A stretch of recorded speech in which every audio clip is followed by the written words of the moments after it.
Good evening, everyone, and welcome to Friday Night Young at Heart, featuring nursery rhymes, stories, songs, poems, Mother Goose, Aesop's fables, Lewis Carroll, limericks, larks, epic stories of the great operas. Limericks, did I say limericks? And such, to keep us all young at heart. Father James DiLuzio, still in Chicago, completed the 5 days. It was quite a routine of the Parliament of World Religions, made some new friends, finally got to see people in person that I'd only seen on and discussed things with on Zoom. It was a really wonderful gift. But now, the moment you've been waiting for. Le avventure di Pinocchio, con Carlo Colladi, chapters 26 and 27. So, as you do recall, Pinocchio has encountered again the blue fairy, but now she's a grown, mature woman, and she sends him off to school, and he's doing splendidly. He really is putting his mind and heart into his studies. He wants to be a good puppet, and he excels so much that he gets advanced placement in all his classes and double the books that all the other children have. Of course, they can't stand him. They hate it. They're jealous. Other boys in the class challenge him to a fight. He tries to avoid it with all his might. He cannot. Eventually, they just pounce on him. He fights back, and because he's made of wood, a kick in the shin from Pinocchio is something one would well remember. Now, in the next chapter, they get very conniving, these boys. For a short while, they're showing him great respect because he won in the battles, but now they tell him of a giant shark that they have seen in the sea, who is over 7 stories high. Now, recall, a while back, Pinocchio had met a giant fish, 5 stories high. So this isn't that big of a stretch, but he doesn't care. He doesn't want to see it. He wants to go to school because it's a school day, you see. But they want to play games and not go to school. They want to get him in trouble, of course. He's quite adamant, but they become so convincing. I mean, he's only human after all. Well, he's only a puppet human after all. He's only a human puppet after all. Well, anyway, he goes, and of course, there's no giant shark there. They start fighting once again, throwing their school books at him, and he puts up another good fight.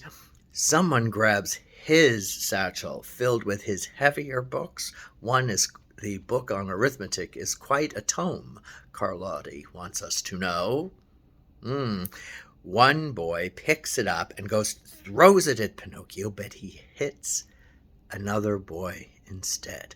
It knocks the boy out completely, and then, of course, in terror and fear, all the other boys run. Pinocchio kneels down, pours water over the other kid. Please, wake up, don't be dead. And just at that time, the constables come. What's going on here? Pinocchio explains they don't believe him. He's telling the truth. His nose does not grow.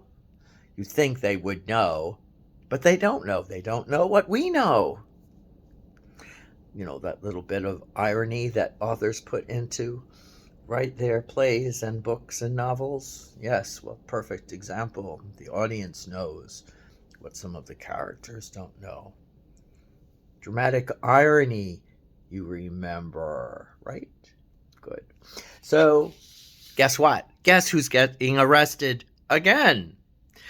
Pinocchio, though, is trying to find a way out of this, and it just so happens, luck, providence, call it what you may,